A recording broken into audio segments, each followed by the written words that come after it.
has in fact been 8 years since you first played Bond, and I wonder if in that time either the character or you have changed very much. Well, in 8 years, I'm sure I have. I would hope so. A great deal. 8 years, I'm 41 in August, I suppose, 33. Yes, I would think I had changed, yes. How about Bond? Has he changed in the way you play him? I suppose I'm a bit slower, not quite as fit. What brings you back to James Bond? Having been away for 4 years, I think one had made the point, too, with the lack of success of the one previous, the one that I wasn't in anyway. And coming back in to do this one, the wicket was better for me to make the conditions of not being so much a pawn in the circumstances. Also, to be able to get a two-picture deal as well with United Artists as themselves and myself as partners to produce, direct, act, or whatsoever in these two productions. But is it purely a question of money and the control you can have over films, or do you still have some affection for Bond? Oh, yeah, I have no real dissatisfaction with the character as such. Is it a very faithful script to Fleming's original novel? I have never read the novel. I don't know. I think that I only read about 3 of them. I read Thunderball, because that was the first one we were supposed to do. Live and Let Die, and From Russia with Love. Why have you not read the rest? I don't really know. What about Bond's women? Are they as glamorous and as sexy as ever? Yes, I think Jill St. John and Lana Wood certainly filled, I was going to say something else, but the bill.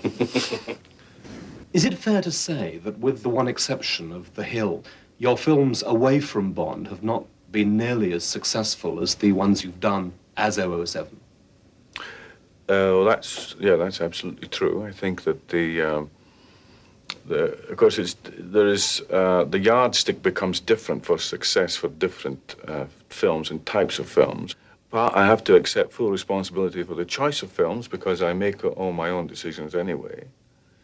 And I have just done another film, The Anderson Tapes, for which I've got the premiere in Scotland, which incidentally has never happened in the history of the cinema business before. It's a film I made for Columbia with Sidney Lumet, who directed The Hill. And of course, you're a businessman now, as well as an actor. You have a number of interests in banking, among other things. So how important is being an actor still to you? Well, I've always maintained anyway that I wouldn't want to be just an actor.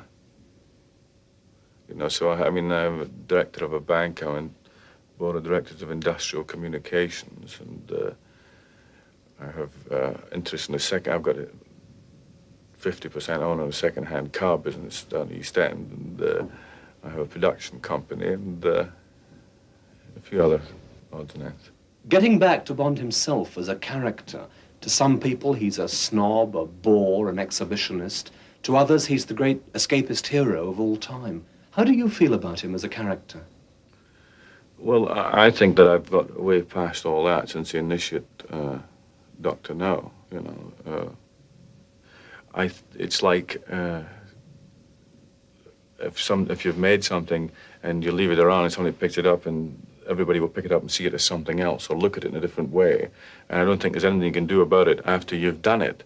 And having committed oneself to doing it that way initially,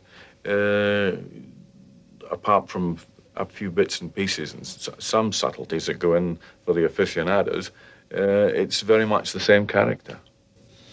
But now, as you say, this is your own 6th Bond film. There have, in fact, been 2 without you, if you count Casino Royale. Yeah. That leaves, by my reckoning, 5 Ian Fleming novels still unfilmed. Is there any chance that you'll be turning up in those too? No, I've got other things I want to do, you know. I mean, I have no desire to have 100 million pounds, 50 million pounds at all. I know exactly what it is to be without money. I know exactly what money is to me. And when I know that, and I know a large percentage of myself, and I know which way I'm going. Sean Connery, thank you.